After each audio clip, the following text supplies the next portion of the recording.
what a smooth intro that was. So yeah, right. Well, I can customize it whatever I want. So we are trying some new things out. We are back with Mike Small, the drummer of our favorite Canadian band, Jaded Truth. Mike, how's it going, buddy? How's it going, man? Doing good. Everything's doing well up here in Canada. Yeah, so what's going on with the band? You guys just had a show over the weekend. Let's talk about that. Yeah, it was really cool, man. It wasn't really a formal show. It was like a friends of ours birthday, and a few of the guys got together. We're all in different bands, and our buddy Chris, he actually played in about 3 of the like 4 or 5 bands that played. So that was pretty cool. It was his birthday, and a bunch of people came out. We had a great time. Awesome. Now, Jonas, I don't know if you know this, but Jaded Truth dropped a new song recently. I'm aware of that. Now I'm not sure if I've heard it. Yeah, man. Well, now's the perfect time. Yeah. Let's all right. Let's set it up here, and then let's share it with our audience, man. It is all set and ready to go. Okay, so this song, Mike, before I press play, give me a little history about this song. Go ahead, Mike.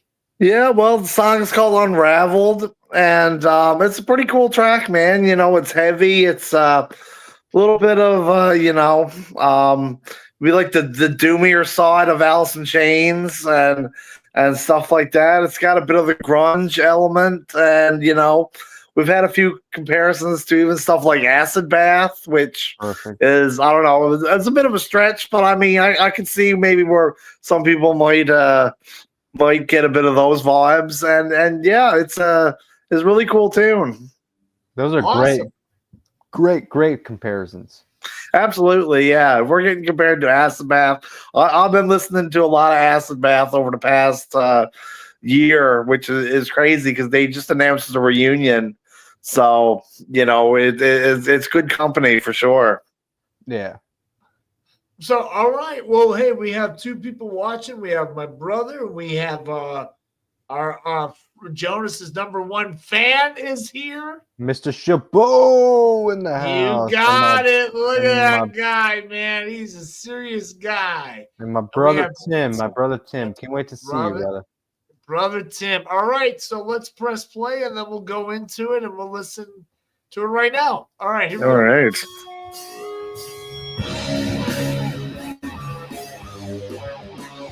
Oh, shit. All right.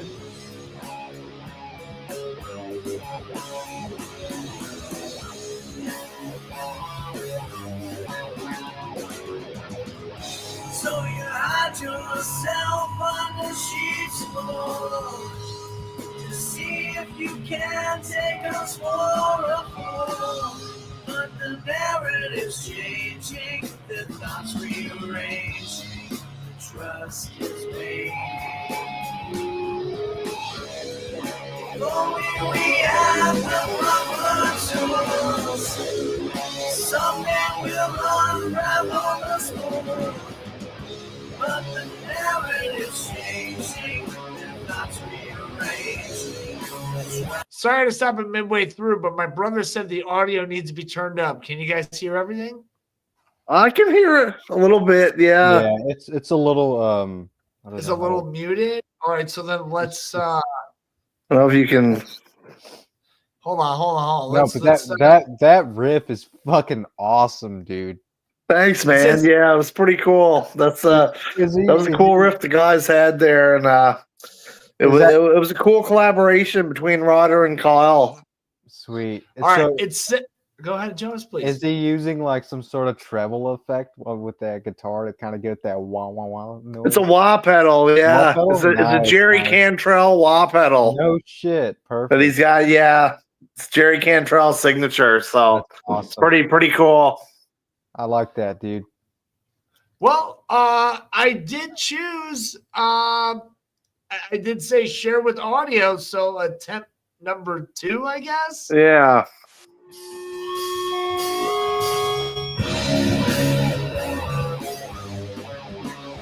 Is it the same? I think it's a decent volume. The volume's good. The thing is, like on my end, it just kind of fades in. It's just very in and out. You know what I mean? Okay, all right. Yeah. Hold on, wait a minute. Hold on.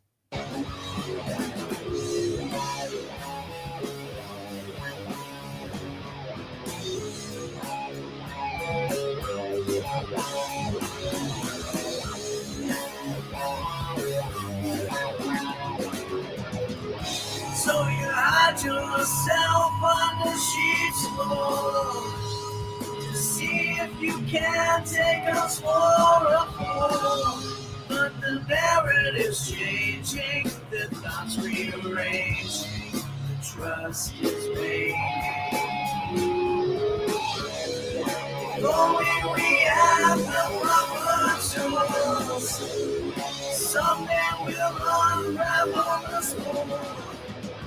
But the narrative's changing, the thoughts rearranging, the trust is fading. Crimes of our time shines on the signs. Aim on the new, take on the food. Long in the tooth, unravel the truth. Aim on the news, aim on the food. Long in the tooth, unravel the truth.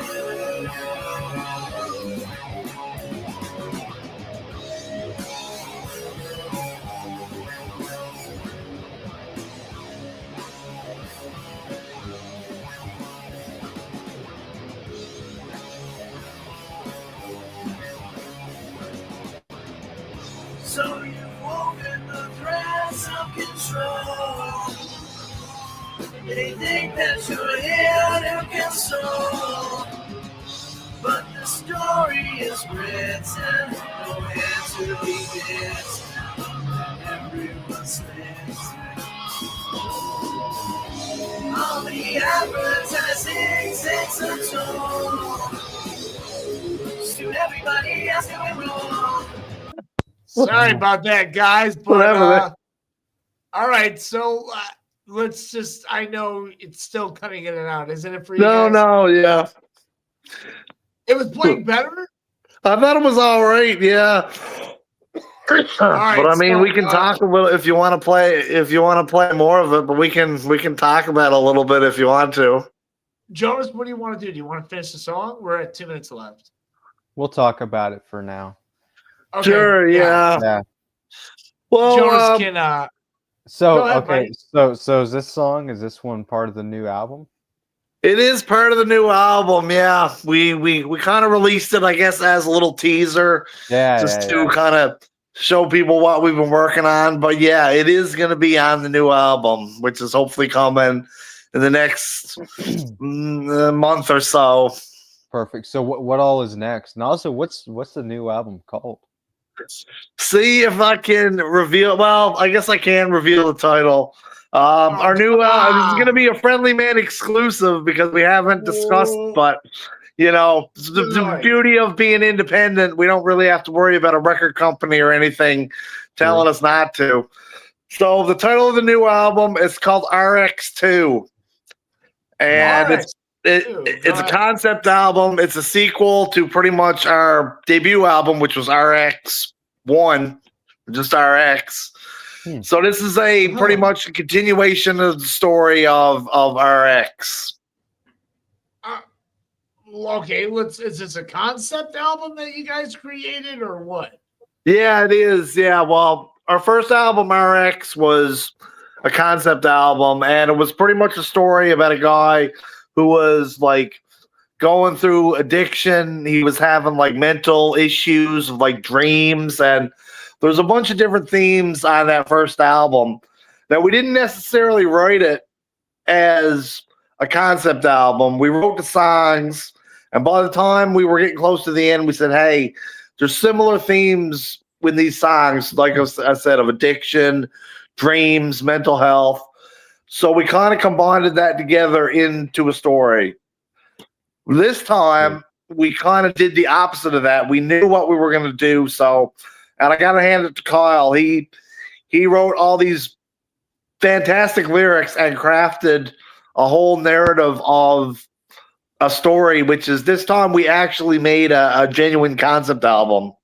So like, we're really excited for people to hear it. And I got to say, I think it's some of our finest stuff yet.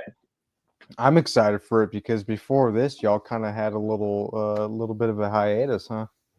There was for a little while, yeah. I mean, the past year it was kind of difficult. Around last, well, let's see now. Yeah, I guess it was around last year that Aaron decided that he was leaving the band and parted ways. That, yeah. And like I said, all on good terms. Excuse me. But yeah, he decided that he was going to move on, and we got our buddy Ryder in to take over the bass. But yeah, I mean, it took a while for everything to come together. And the cool thing about this album is that it features tracks by both Aaron and Ryder. So there's a bit of we had so much of this written already before Aaron's departure. So there's a little bit of, like, say for example, this tune Unraveled. That was one of the first tracks I think we wrote with Ryder. So it was really cool to get him on there. So yeah, there's 5 songs with Aaron and there's 5 songs with Ryder. So that's awesome. What was I gonna say? I forgot what my next question was gonna be. Okay, so it'll come back around. So quick question. Since you guys have played out a few times without Aaron, your old bass player, has he gone out to see you guys play? Because you I don't think so. No, Newfoundland, so you guys live in a small area, so yeah, everybody knows each other. Yeah, it's a small area. No, I don't think he hasn't been out, but I mean, he's got a lot of work commitments and stuff like that. So I can see why he just got to the point where he realized he couldn't commit to the band as much as he probably would have liked to. So unfortunately, he hasn't been out, but I mean, he's really excited to, and I'm sure he's excited to hear the album too. Because we've been working on it now for I guess over a year. So, but it was important for us to keep his contributions in there, because I mean, he's been a huge part of the band since the inception, So, but I mean. Sometimes change is good, having some fresh blood in there. And I mean, Ryder's contributions has been great. So, I mean, we're really excited to have him on board. Huh. Awesome. Well, so is it easy writing with Ryder as much as Aaron, or would you consider them both kind of similar? Yeah. What would you say the differences are? It's a different dynamic, I mean, it's different. I wouldn't say it's about the same. It's definitely, I think, when you play with a different musician, it's a different kind of vibe. I mean, I know for example, Aaron, like, he'd have a lot of ideas that are kind of from left field, like really, and he's a unique individual, So he had a lot of like really unique ideas, But no, with Ryder, it's been great. He's a really man. Yeah, I'm absolutely. Sorry, but Aaron was a fucking beast on that bass, man. Like, absolutely, yeah. Kind of unique style. Yeah, dude. Like, even in like the shake up, man. Boom, boom, boom, boom, boom. Yeah. Boom, boom. So now, has Ryder learned all your songs that you guys have written? I wouldn't say all of them, but I mean, he's learned a nice few for sure. And I mean, there's a lot of songs. There's some I think we probably stick towards maybe some of the fan favorites or some of the like the key kind of songs. But no, I mean, he's worked out great, and I mean, it's different style. He's brought his own kind of vibe to the band, but it's been working out great, I gotta say. Okay, so then what is Jaded Truth's mother? Jaded Truth's mother? Yeah. What's your Danzig mother song? What's the song you have to play every single night? And it doesn't matter how tired you are. You're like, oh man, this is a fan favorite. What is Jaded Truth's mother?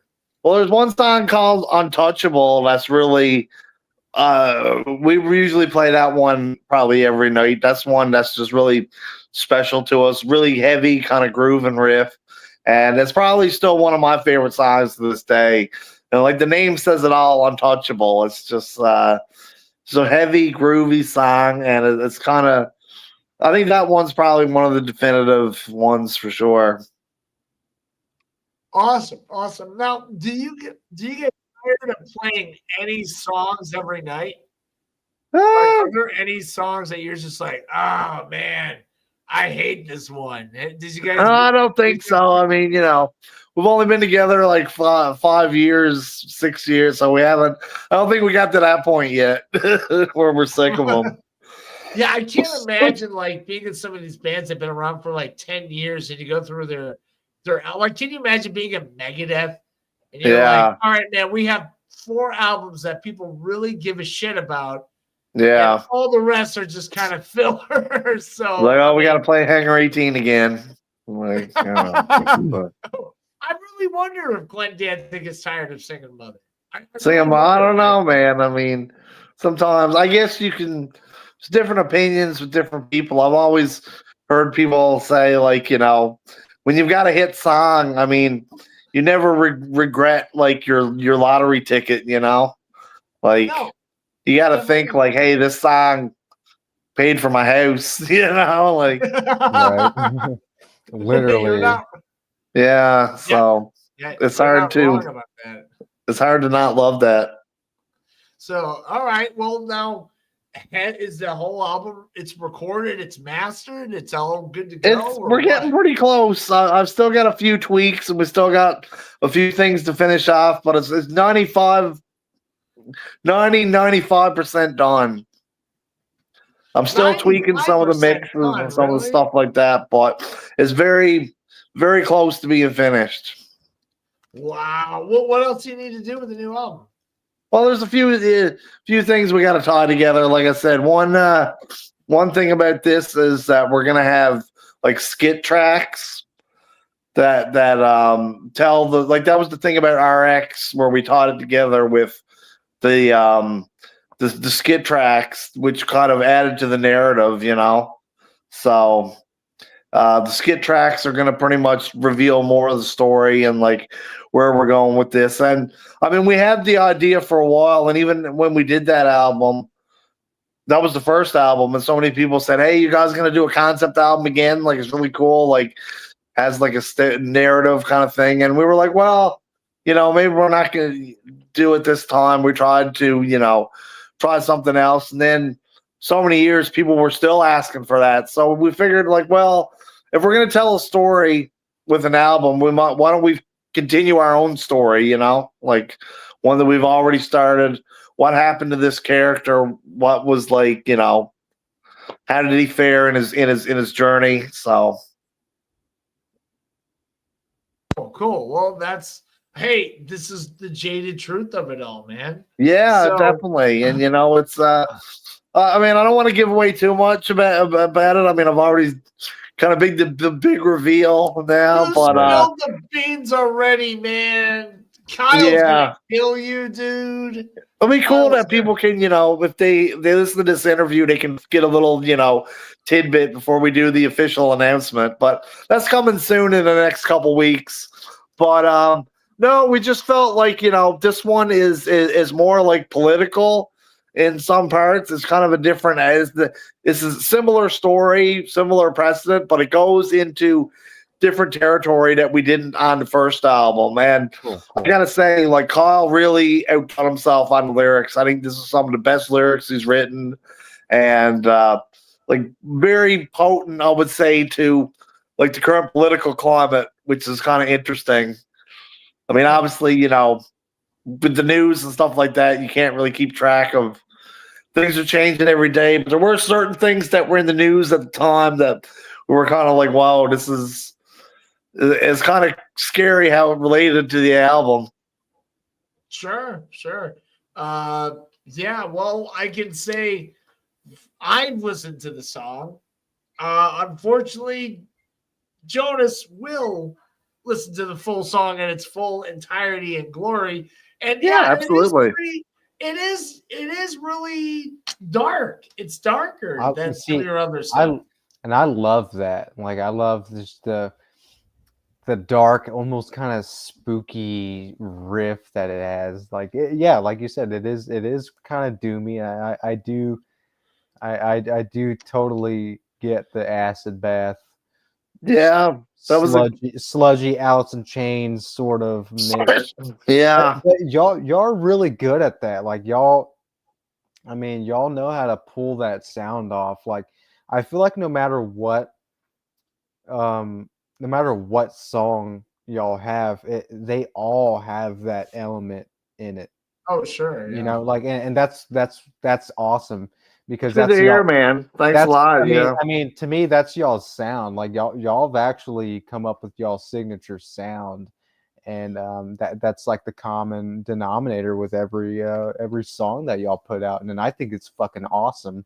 I mean, I think so. Yeah, even living the dream, you know. Yeah, that one. Yeah. You know, that one's more like mellow, but it's still like it's still dark but I don't know, man. I got this thing, man. It always tickles my fancy when I hear a song that's like dark but kind of like pretty sounding.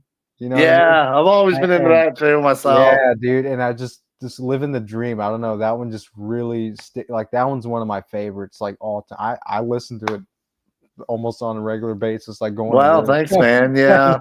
not even a joke there, but no, that's awesome, man. No, this is cool. So I'm really excited to open up the rest and just get punched in the face with the Jaded Truth. Yeah, man, it's great to hear people's reaction, and even with that, I mean, that did open like a lot of doors for us. You know, I mean, we were kind of worried at the time, or like curious, like, okay, how are people gonna react to like this more kind of mellow, different side? Like we were really into a lot of like shoegaze kind of stuff, and just like I guess like goth rock and stuff like that. We wanted to just kind of try something a little different. I guess the idea too with the EPs, we wanted to do like a heavier one, and we wanted to do like a more mellow one. So that was the whole idea behind that. But a lot of it with this new album is, and I think it's funny because we do have one song on this new album too, which is almost like a sister to Living a Dream in a way. It's in that style. It's got that dark kind of but mellow kind of vibe that you're talking about. So it's kind of cool. I think that on this new album, we really checked all the boxes of Jaded Truth. You know, we've got a little bit of that heavy, doomy kind of side. We've got the more mellow, and we got a bit of the punk side in there as well. So, yeah, really, really excited for people to hear this new one, man. That's cool, man. It just goes to show that you guys are all like you guys are just music lovers in general. And it shows music because you guys are all intricate musicians, man. Like, I don't know about you, Jonas, but I like watching Mike play drums, man, because he's just like, he's in the zone. Like, you can clearly tell Mike isn't thinking about anything else except for, a woman can flash her breasts right at Mike, and Mike would still not miss a beat. He'd be like, I think you might be right about that. And that is pure talent. Yeah. True. Yeah. Like, can you imagine like a girl like, Mike, did you see my boots? Sorry, I was playing drums. I was hi-hats at my snares. So like when you are in the zone when you play live, aren't you? Yeah, man. I mean, it's funny that you mention that because it does really like it kind of takes me away from reality in a bit. And I've always found that on stage is like, especially when you're performing in front, I guess even when you're kind of in the jam space, but especially when you get in front of an audience, and I mean, you're nervous, you're kind of in a different mindset, but I really find that, when I'm up on stage in a show, like it really does take me to like, it's hard to describe, but it almost is like a hypnotic or like I'm definitely in a different space, And I remember like, when I come off stage, I'm so like, it takes me a while to almost come back because yeah.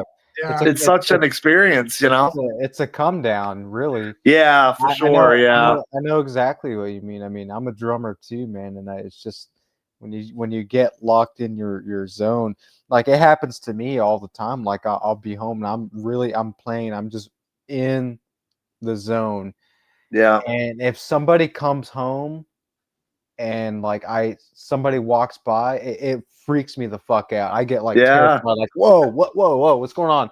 And they're like, I get so thrown off when I'm like, but that's different because I'm alone and I'm playing, and I'm just right in my element. But yeah, I mean, this is a live setting. That's definitely cool too. I've never had the privilege to play a live setting like that. It's transcendent, man. It's just the magic, mystical power of music. I mean, I feel like obviously, there's probably different neurons or whatever firing when you're in that level of concentration. But there's something for sure. Yeah, it takes you to another level, man. Yeah, absolutely, man. No. I mean, I played lots of shows in my day, man. So right. I'd been there, but see, I'm the singer. I was different experience. Yeah. So like, you have to entertain like people, and you have to entertain these strangers. And you know what? It does. I don't know. I think I asked you this question before, but one thing that was kind of like, it didn't bother me, but I just kind of stopped whatever, it is what it is. It's like when your own personal friends come up to you and you're like, oh man, here we go again. Like, yeah, that was great. Yeah. The real compliments come from the people that you don't know. Like, yeah, if you impress someone that doesn't even know you and like wants to come up and talk to you, that to me is a compliment, Absolutely, yeah. So, I mean, it seems like every show, we met different people, and there's always like someone that comes up and says, hey, it's the first time I've seen your band. I got a message from a friend the other night that she was like, hey, what was that song that you guys played? My friend wants to look it up on Spotify, and that made my night to just like say, hey, we turned someone on to our music, so it's really cool. It's either like someone comes up and says, hey, it's the first time we've seen you, or like you'll get a message the next day said, hey, that was a really cool set or something like that. But yeah, definitely when it's someone who, is just seeing you for the first time, it's always a cool experience. Hey, right, what's up? And from Amber View says Mike from Jaded Truth rules. Thanks, man. So, wow, yeah, absolutely. Anthony, go listen to the new song, buddy. Yeah, so I don't know, Jonas, you're still young. You're younger than Mike and I. You still have time to get that initial first live performance in a bar out of the way, man. Man. True. So, yeah, exactly.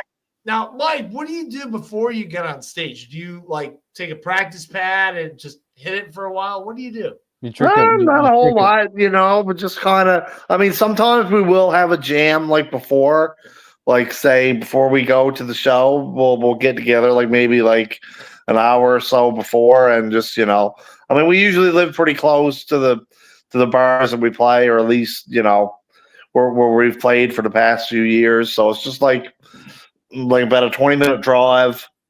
So we might get together and play and, always like have a few beers, nothing too major, but like one or two just to loosen up a bit. Mm-hmm. Any more than that, you might get a bit sloppy, Mm-hmm. So now, what do you like to drink before and after a show? Well, there's a Canadian beer. I think this is the Newfoundland actually exclusive. It's called Black Horse. Black Horse. Now, Black Horse, yeah. Some people call it horse piss, but I love it. It's a Newfoundland. It's a Newfoundland favorite, man. It's called Black Horse beer, and I think you can only get it in Newfoundland. I might be wrong with that, but yeah, it's a Newfoundland beer. Jonas is a fan of beer, as you know. What do you want? As he's drinking it right now, Jonas, what do you want to learn about this Newfoundland horse piss drink? I gotta try it. You gotta try it, man. Well, there you Right. go. You got here. Let me show you this one. This is I don't know if you can read it. It shit. was backwards. This is a Storm coffee porter. This is Damn. another thing. I don't know if you can. Yeah, I can read it clearly. Yeah, That's great. yeah. And this Porter. stuff is really good. I had to go across town to get this one, and it says they're brewed in St. John's, Newfoundland. Wow. Oh, This shit. one was really good. Yeah. No, I was gonna ask that question too. I'm like, do you ever just have a couple of beers before you get on? Because I don't remember where I heard this. It could have been from John Christ. I think it was from John Christ, but he did say that Chuck Biscuits he had bad stage fright, and he used to drink a few beers. to Yeah. loosen up before every show. He liked Budweiser, right, James? Somewhere Nice. along those lines, yeah. Yeah.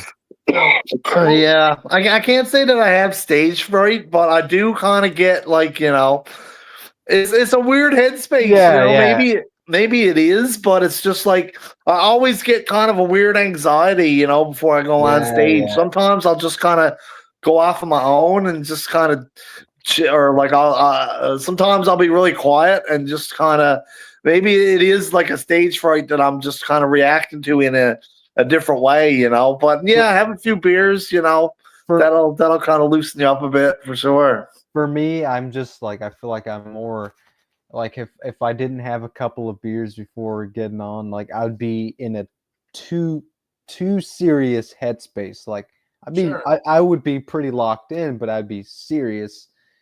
Whereas if I had a couple of beers, I'd be like, all right, yeah, this is what we're doing, like this Yeah. this is, so Yeah, I think that's how it is. I get it. Mm. For me, when I was playing, my favorite thing was thinking about what I'm going to do after the performance. Oh yeah. That was for me my motivation. Like, oh man, I'm gonna go up on the stage and I'm gonna give him this wild performance, and then while I'm on stage, I'm screaming and I go, all right, I got one more song to do. What food do I want to eat after this? Right, yeah. Something along those lines. When you do play out quite a bit, which my last band did, I'll be did right play back. a lot of shows, so it just became like routine for us. You know what I mean? Like, Yeah. so, but it was great though, and it was awesome and a lot of fun. I as I get older, now that I'm much older now, less hair on top, so Right. I miss it, but I don't know if I'd be able to bring back that same energy as I did in my 20s. Now that I'm in my 40s, so it's Yeah, well, you never know, man. I mean, it's sometimes I feel that myself. I mean, you got to keep the fire going for sure. I mean, it's something that I've noticed over the past few years. It's just you really got to sometimes you got to push yourself, man. I mean, like I said, it's been hard to I mean, it's been easy and it's been hard. I think every album has presented its own challenges, but that far is still there. I mean, and when you see the results of people connecting with your music and just hearing feedback from people, I mean, it keeps that draw. And I gotta say, lately there's been a whole slew of bands here locally that have been putting out records that have really been doing things, getting attention. So it helps to bit of friendly competition. It keeps me driving to keep producing music and do what I'm doing. When I see so much, I mean, it's always been one thing I can say about Newfoundland. I've said this before. For a small province in a small area, we've got a whole lot of talent and a whole lot of musicians that are out there working hard. So.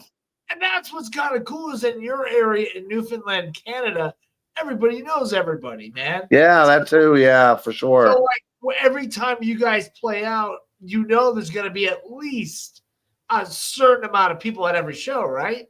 Yeah, for sure. And I mean, the bars that kind of have the regulars, so I mean, there is a group of people that kind of go to like every shows, but now there is like, there's different cliques, you could say. Like some people maybe only go to hardcore shows, or some of the metal people only go to metal shows. So, to each their own. But I mean, there's always been a healthy scene for sure. Oh yeah, sure. And now let me ask you this though: what was some of what happened to you on? Like, did you have any stage malfunctions while you were playing? Like, did you make any mistakes while you were playing a song? Like, tell me about it. I don't know, other than like maybe dropping a drumstick or something. I can't think of anything too major over the years. I know I know there was one incident where I was like, this was a couple years ago in a band that I don't play anymore, but I was really drunk and I threw the things were falling apart on the drum set and I threw the fucking snare across the fucking. This is at a skate park actually. A skate park. So you just threw the snare. I just flinged it, man. It wasn't pretty, but it was a rough go. Did you hit anybody? No, I don't think so. I don't think I hit any. I didn't throw it directly at anybody. But oh my god, man! Oh my god! So, what was the outcome after that show? Did people Mike, man, that show was insane, dude. You threw the snare. I don't know. It was it was interesting. We'll say that much. All right. Well, Jonas is now back, and there we go. So let's hand it over to Jonas. Go ahead, Jonas. You take the floor. So I was going to ask you before I went and got my beer.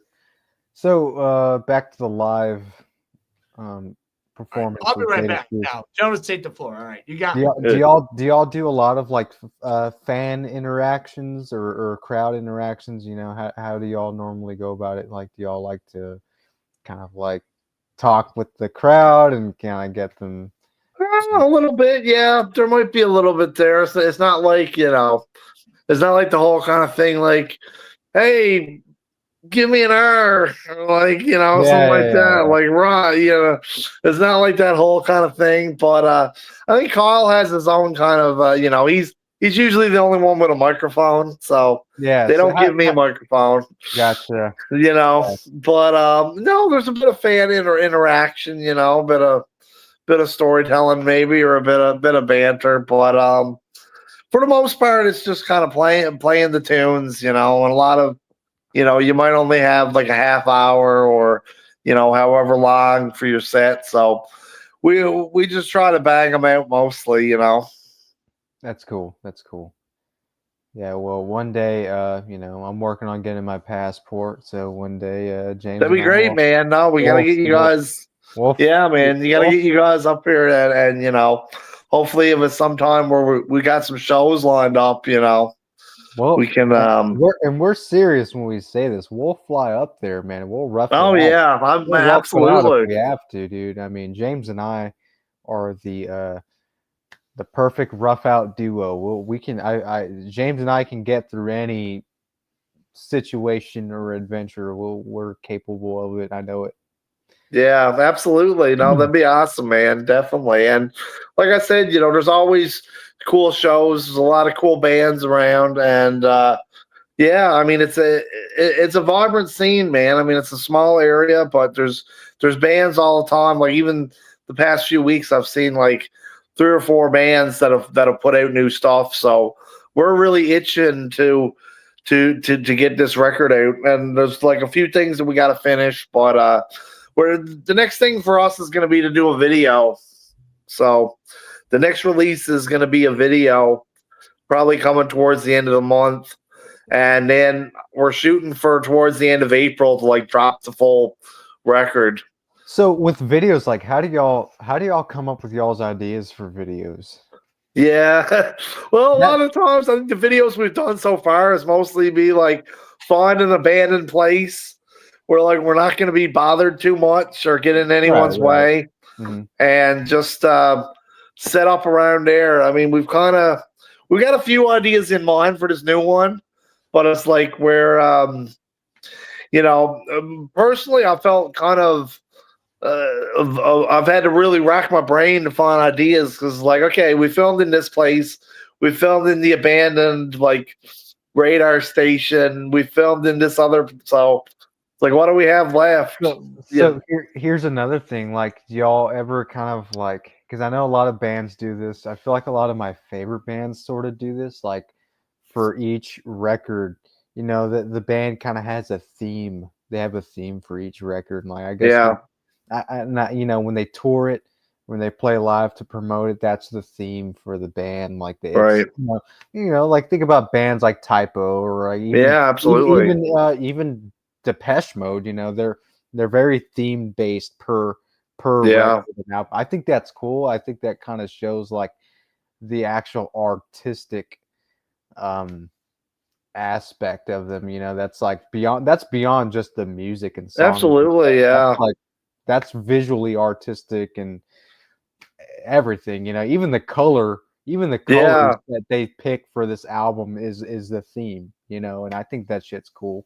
I've noticed that in so many bands too. You know, they do thing, and I guess it makes things really cohesive, and I guess it's part of like the attention to detail, just to have everything really kind of like not symmetrical, but like to have the similar theme and to like have an aesthetic. And I Yeah. think we've done that a little bit maybe in some of our stuff, but a lot of times for me, it's just trying to yeah, just capture like, well, first of all, something we can pull off Yeah. as to like say a location, or with like, the limited kind of film access that we have. Because I mean, a lot of these videos, other than like really one or two, we filmed all ourselves, like not even with a camera person. There was one video where we had some guys that helped us out with the camera work.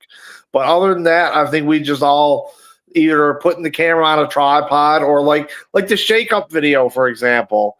That was just the three of us in that little cabin place.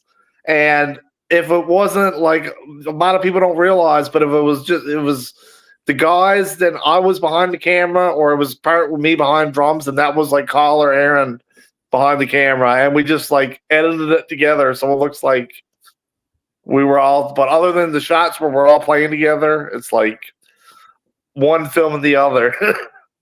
Yeah, because I remember y'all did that one by the cliff.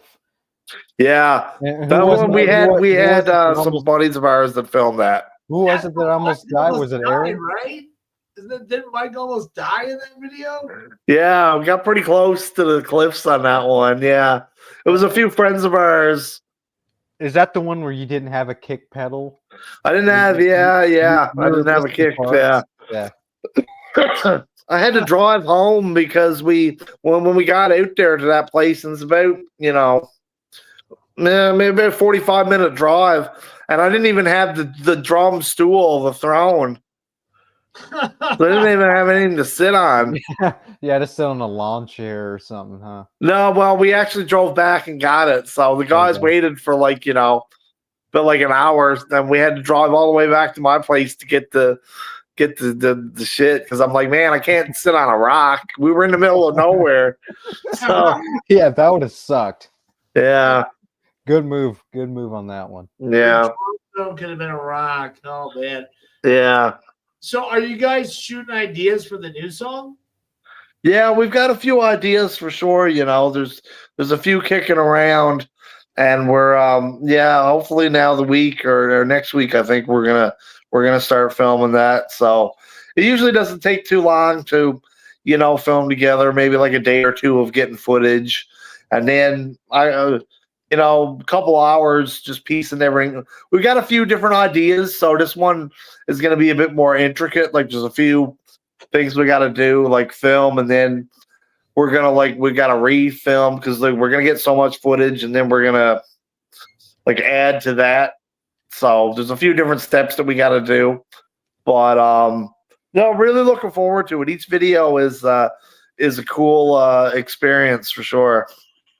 Awesome. So when are we expecting that? Hopefully by the end of the month for sure. I'm thinking like probably the last week of March, somewhere around there. And then I'd say definitely next week we're going to start getting footage, and then everything edited and put together. It shouldn't take a whole lot of time. So That's How long awesome. How Because long?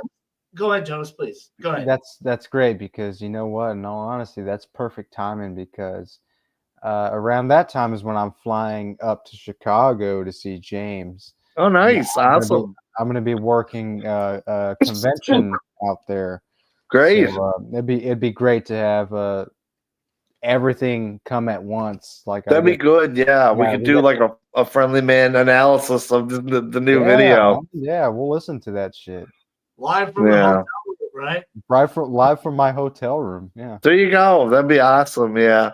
Yeah, it's Yeah. really cool too. And the I gotta beers. say, this one is also like a heavy kind of song. It's got a bit of what you heard in that previous one, but it's got a bit more of that like grunge and punk kind of vibe in there as well. So really, really excited for people to hear this new one. Well, I mean, I don't know. It's funny when Jonas was talking about, his favorite Jaded Truth song earlier, that song, Living the Dream, man. Yeah. It's that trigger for me when I hear Living the Dream. I just hear that opening riff and Yeah. lyrics and stuff, man. It's just, you guys got something going on, man. And you guys have been doing it for a few years now, Yeah, man. It's just it's crazy how some of it came together, and it's just like it's been growing little by little each year. It seems like every record just connects with different people, and it gets to like a different audience. And I know it's like the cliche is like, oh well, this is the best one that we've done, but I really think there's something special about this new one. I've got to say because we've got something from a little bit of I think all the eras, so I like that. I think there's something special with this one because listening to bands talk about their new albums, it does get boring. Because yeah, I hear you. Yeah, like, this is the greatest album we've ever written, and we're so proud of it. You said that about the last 10 albums you came out with. yeah, Like, I mean, yeah, I get it. You're excited about what you have coming out, but people have different perspectives when it comes to new albums. Sometimes yeah, I'm sure Dave Mustaine said, "Hey, Risk is gonna be great." yeah, right. That album came out and it sucked. Yeah.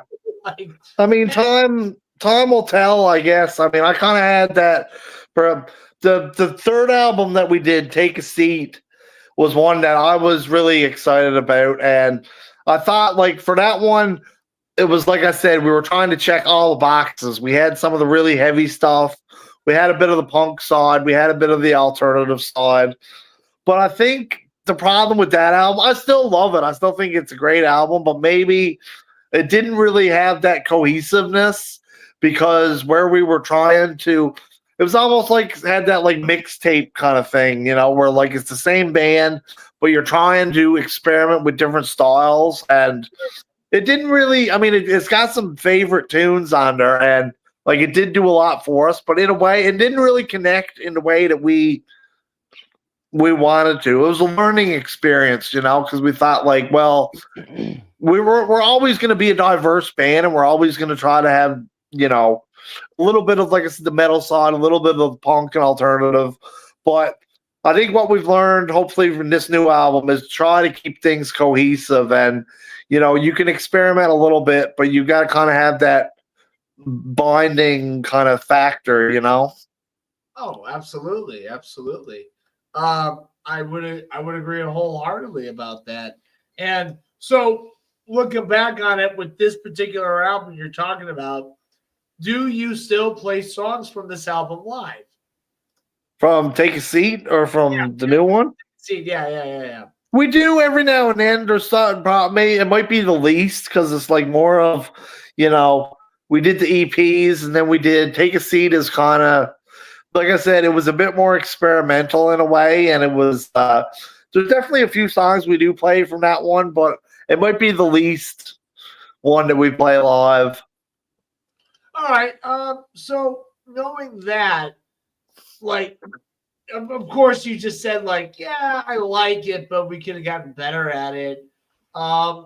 If you could go back, and bands go back, they remaster their old albums, they even re-record some of their old albums. Yeah. Would you do that with this album? With Take a Seat? Would you go back and just like go back to the drawing board with Take a Seat and just start over again? I don't know about that. Maybe I would, like I said, try to maybe a bit more cohesive in a way. I mean, I don't know. It's hard to say. I mean, I still really do like, probably because a lot of it was my vision that I had of trying to make an ad. Like I said, check all those boxes where we were trying to bring a little bit of each of what we do in there. So I mean, maybe we could have cut down a few songs. Maybe we could have changed a few riffs here and there, but I mean, it's hard to say. Sometimes you can put out something that like you're really proud of, and you think like, oh, this is gonna really hit, and sometimes you don't get the reaction that you wanted.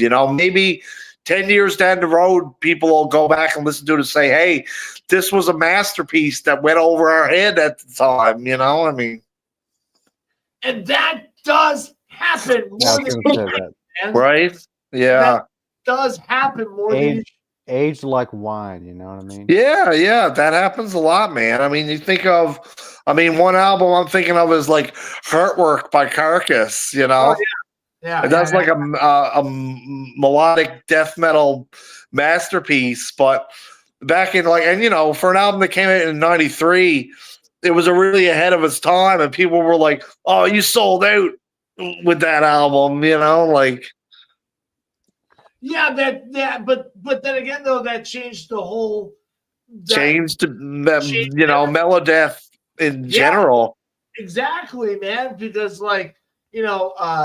that Go to Hell on that album is really good. You know what I mean? Like the solos are awesome. A lot of bands were inspired by that. Yeah, I love Carcass, man. They're one band that is fun. Obviously they were broke up for a few years, but I think they're probably bigger now than they were like back in the day. People realize like, hey, this is a legend of death metal that Oh yeah, sure, Bill Steer and those guys. So there you go, yeah. So yeah, like Jonas, can you think of an album that the bands are just like hate, but the fans are like, dude, that's so good? Dude, Danzig 4. Oh yeah. Yeah. That was like the first thing. That's like the most, relevant. Even John himself doesn't even like that album. Wow. But everyone loves it. And the thing is, like, maybe at the time, like when that came out back in like 94, maybe it didn't take off immediately. I'm pretty sure maybe fans didn't catch on to it as much as they did How the Gods Kill or Lucifuge. But yeah, I think with time, this is just my opinion, that album aged like fine wine. And you can really tell and you can hear the direction. There's little elements now, knowing now, obviously. Excuse me.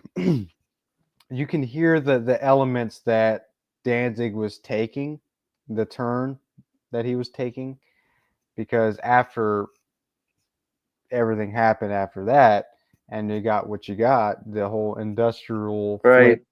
Flip, then you go back to Danzig 4, and then you can hear some of that, and you're like, oh, I see where this was going. And that's probably why fans at the time, prior to whatever, Black Acid Devil and all that shit, probably didn't like Danzig 4 that much, because it wasn't Lucifuge, it wasn't How the Gods Kill. Yeah. And that's probably why John Christ and maybe the rest of the band aren't happy with it either, because it wasn't their thriving, product that they were, expecting or used to having, because things were changing. Yeah. You can hear there's some weird shit in that album that you're like, oh, this is a little freaky. where'd this shit come from? You know, Right. but it's still Danzig, but you could tell something weird's going on. But it's still Yeah. good. And then you get fucking, Black Acid Devil and everything else. Right. Yeah, it is, man. And I think bands.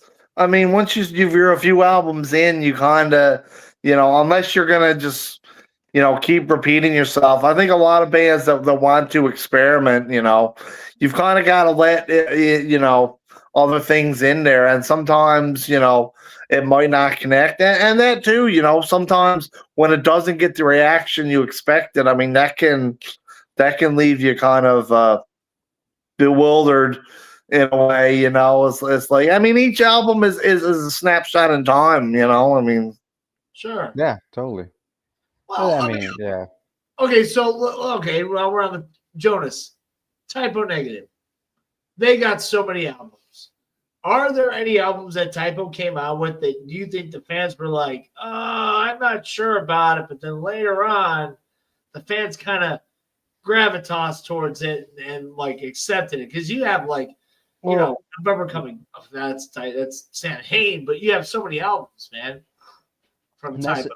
But that's the thing about Typo is that they never tried to take a drastically different turn. No matter, and that doesn't go to say that they never did things differently in their own way, because they definitely did. But they were always Typo. So like, and this is just my personal opinion, and this Those early albums are thrash, man. He's right off of Carnivore, and that's what I'm saying, Yeah. But they never quit that, even in their later albums, that there's still some of that, They always had, yeah. But that's what I'm saying is that where was I going with this? Is that they kind of kept they pulled it off in a way that they kept it real the whole time. Yeah. My personal opinion, this is just my personal opinion. I'm just as a fan, right? I mean, they're one of the only bands that I know that did not put out a bad album. Yeah, I agree with you there. Now, maybe there's some albums that I don't listen to as much as others. Yeah. But that doesn't mean that those albums are bad, because, I mean, to me, those are all great. I mean, awesomely written albums, really good musicianship. I mean, those guys were masters at what they did, Yeah,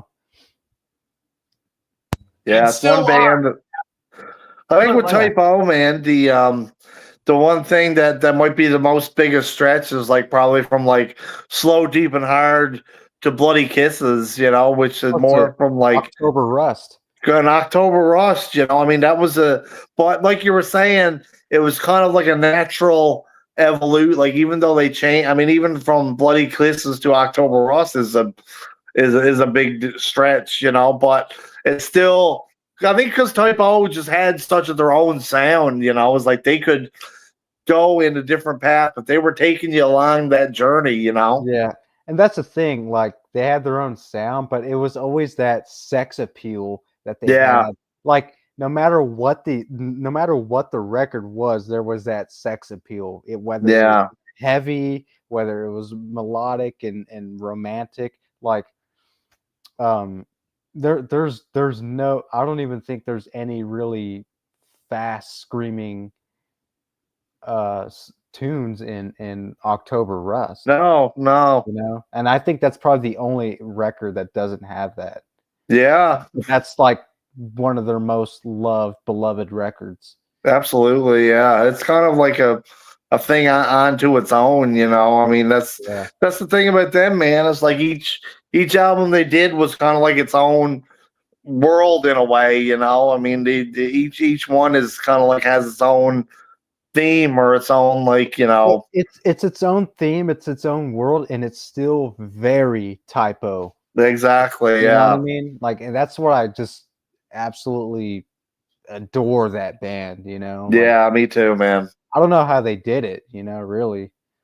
No, yeah, it's a once in a lifetime band for sure. Yeah, I don't know.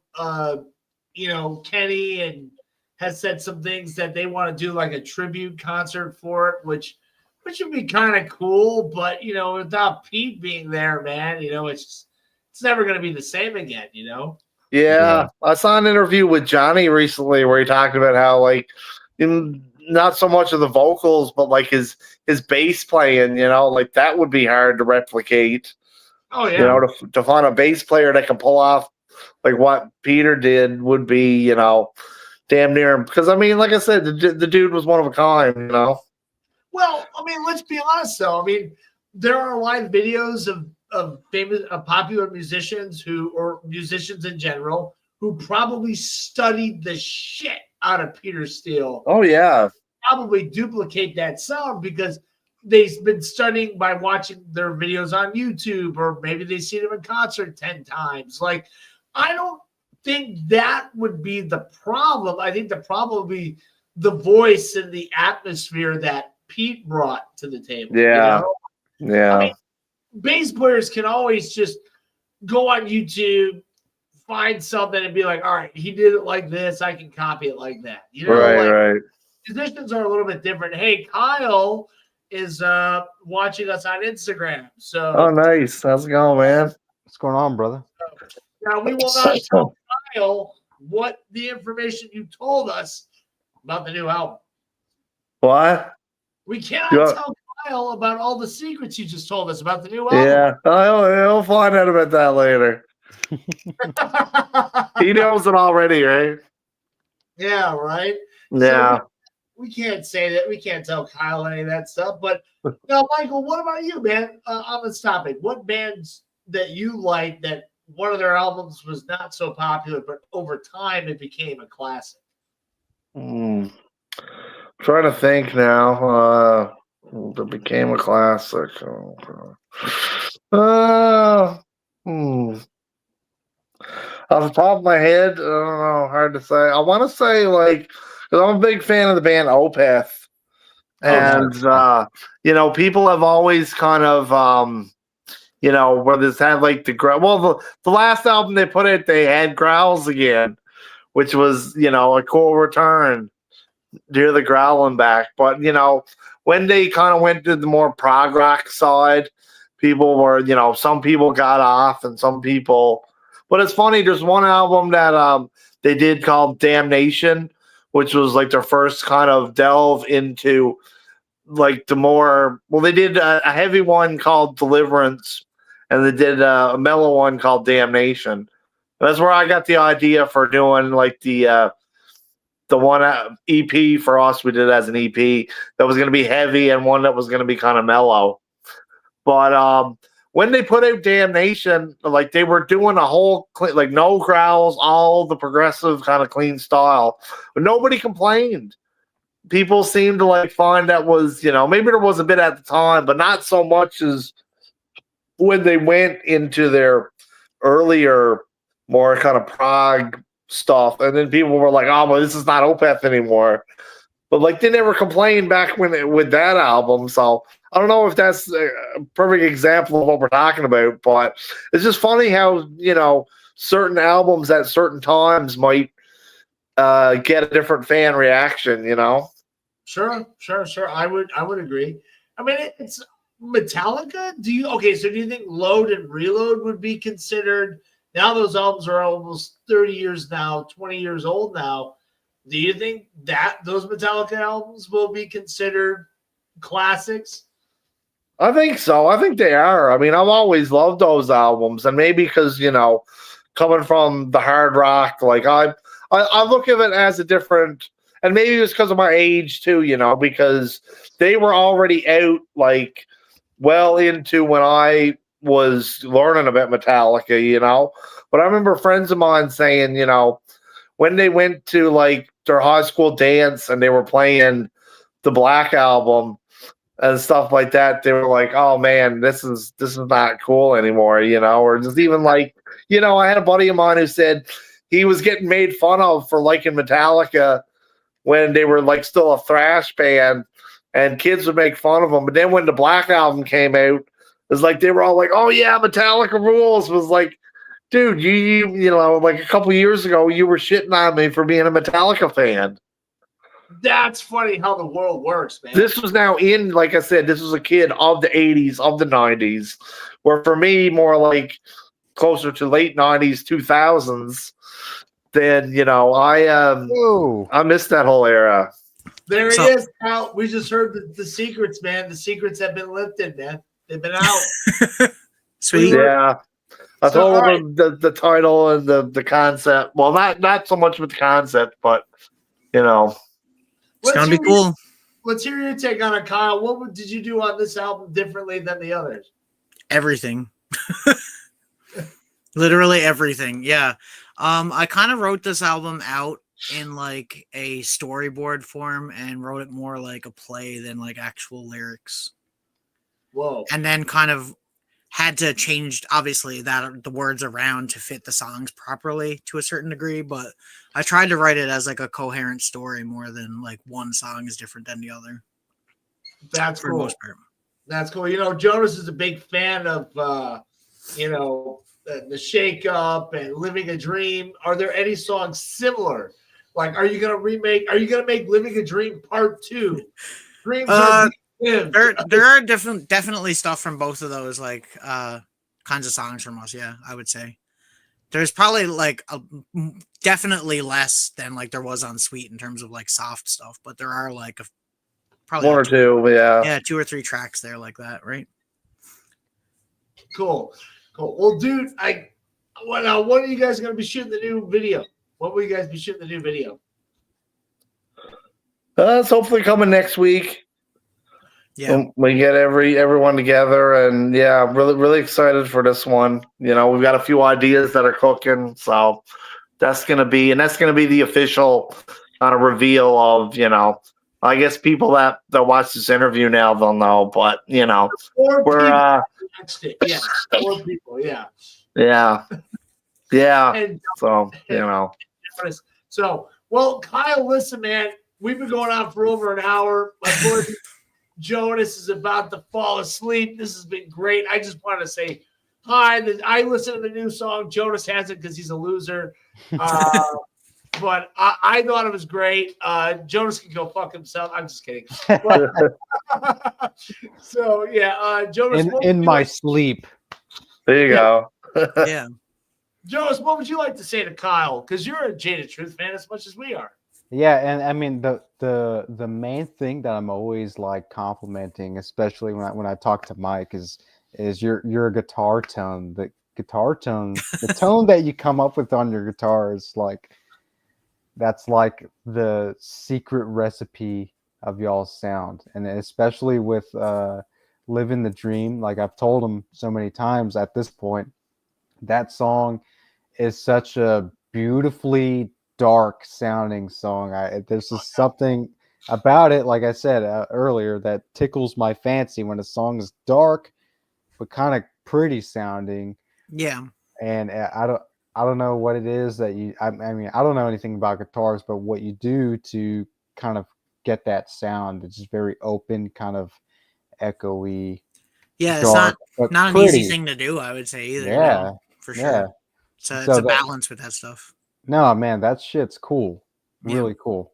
So you got the Jerry Cantrell pedal, Mike said? For wah pedal, yeah. The wah pedal? Yeah.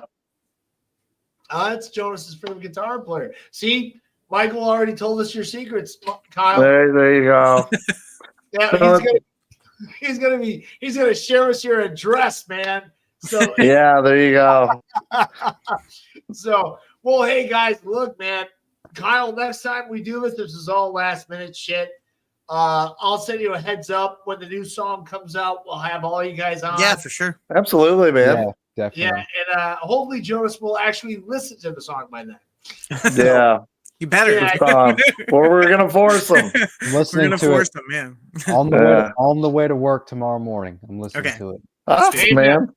Amen. So, hey guys, look, man. See you later, everybody. From all right, have a great night. Take care. All right, brothers. Y'all